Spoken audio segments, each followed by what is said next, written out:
అది కూడా అడిగాం. మనిషిని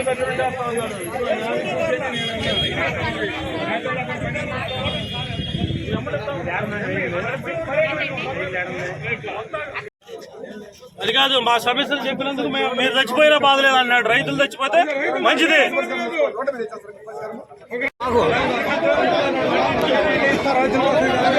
అందరూ రైతులమే పట్టించుకోమను, రైతు మేము మేలు చేయమను. తర్వాత సంగతి రైతు వారిగా చూపించుకున్నట్టుగా వచ్చి కొనమను. ఒక్కొక్క రైతు 500 పెట్టి కూలి చూపించారు. 5 సంవత్సరాలు గతం ఇట్లా లేదు, అందరికీ కొన్నారు. ప్రతి రైతుకి రేటు గిట్టుబాటు అయింది. ఎట్ట ఇబ్బంది ఎప్పుడు లేదు. మేము రైతుమే.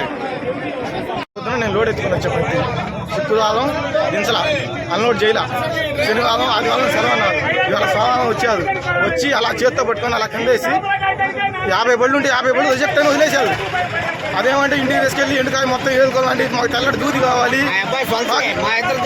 తెల్లటి దూది కావాలి, మాకు తెల్లటి పత్తి ఉంటేనే మేము కొంటాము. అది సీసీ ఎందుకు పెట్టారు? మేమేం చేయాలి?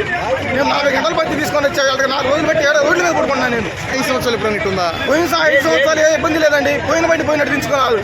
మహా అయితే 12 గంటలు లేడు. అది బండ్లు ఎక్కువ ఉంటే అదేమంటే పడుకోండి అంటారు వాళ్ళు. ఏం చేయాలా? లెస్ పెట్టుకోమంటే అట్లా లెస్ పెట్టుకోవాలా?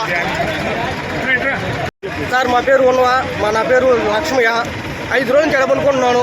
ఆఖరి మీరు లోడ్ బండి పెట్టుకోనే లేదు. ఒక లారీ తాటర పెట్టించాడు, మోగులు దిగిపోయినాయి. వాళ్ళు ఏం చేసుకునే పని లేదు. ఫోన్లో ఛార్జింగ్ లేదు, అన్నం లేదు. 5 రోజుల నుంచి కూడా ఇంకా అదేమంటే ఇప్పుడు సరే ఎంతమంది కొనుక్కోండి, మీ దండం పెడతానని కొనుక్కోవట్లేదు. అదేమంటే పోయి ఆరేసుకొని రాబో, నీ పత్రం ఏమో ఉంది అని చెబుతున్నారు సార్. అది మాకు కావాల్సి మా బోళ్ళు సంవత్సరాలు ఎప్పుడున్నా ఇటువంటిది ఎప్పుడు లేదు సార్. ఇటువంటి ఎప్పుడు లేదు. ఇప్పుడేను బండి చేయాలి సార్. బండి